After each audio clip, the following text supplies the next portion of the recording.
Someone who has been critical of the delay in public health response is the Adjunct Professor at the University of New South Wales, Bill Bowtell. Bill Bowtell, thanks so much for your time. How worried are you about the situation across Australia at the moment?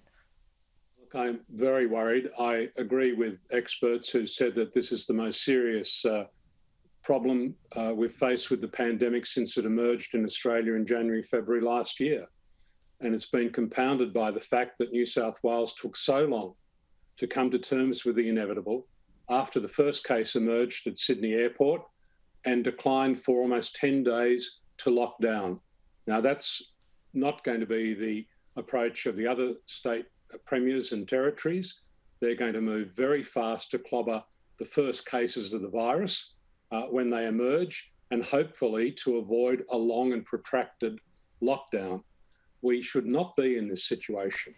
It was predictable and it was avoidable. But I'm glad that the Premier of New South Wales on the weekend committed New South Wales to zero COVID, to reducing and eliminating local transmission. But can I say to anybody now in Australia, if you have any symptoms, if you've been at or near any of the exposure sites, drop everything and go and get tested. Indeed, and I am coming to you from isolation this morning, Bill Bowtell, at home, because I am indeed deemed a close contact to an infectious case here in Sydney. So life does go on as much as possible. I think I sit here as a little bit of proof of that. But you talked about elimination. It's always been denied that we're going for an elimination strategy. Are we? It might have been denied by people who wanted us to learn to live with COVID, but that was a disastrous approach followed by the United Kingdom, United States government, and that killed hundreds of thousands of their citizens. We are very fortunate here that a year ago, thanks to the premiers, thanks to the tremendous Australian public health system and to the commitment and dedication of the people, we came to zero COVID.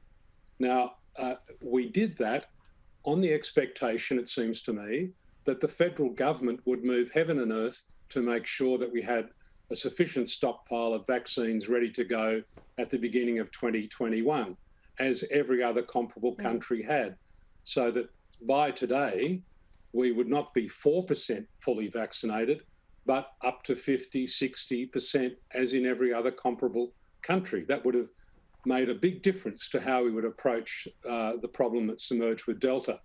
And Delta's been running around since the end of December 2020. So it's not like it's come out of nowhere.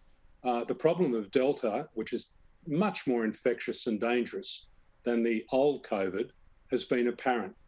Did we upgrade our quarantine arrangements at the airports, in Sydney Airport? No, we didn't.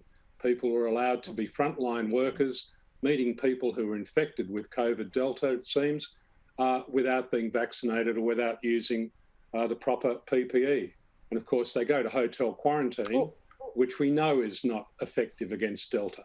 And we're not building anything to replace it. Professor, let me ask you about the long-term living with COVID, if you like. I take your point on the vaccines, absolutely. But what is the plan, or what should the plan be? Do you think that there needs to be 70 or 80 or higher percentage of Australians fully vaccinated until we open up to the world? What is the process to opening up, in your view?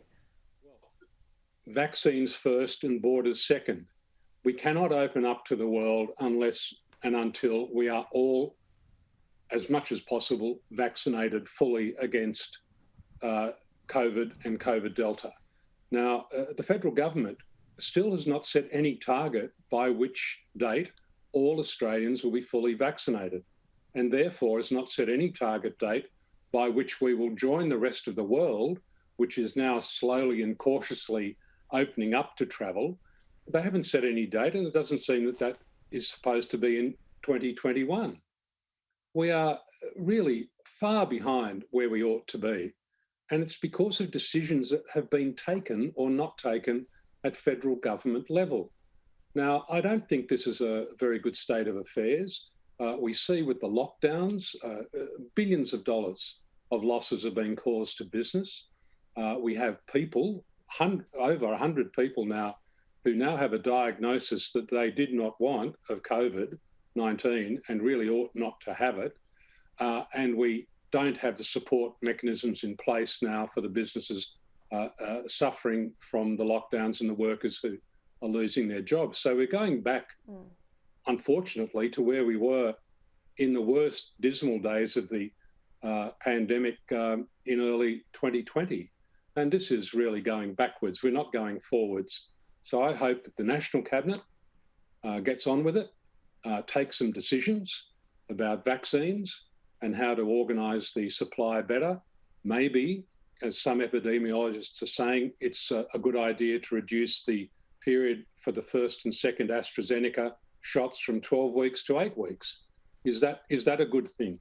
Or can we mix and match, have AstraZeneca first and Pfizer second? That's the advice we need out of the federal government. And I think, of course, we do need a reinstatement of some form of JobKeeper to look after the people whose businesses and livelihoods are being so terribly affected in Sydney. Hopefully not the rest of the country, but here we are. It's spreading around the country, and everybody is very right to be concerned. Bill Bowtell, thanks so much for your expert analysis this morning. Appreciate it.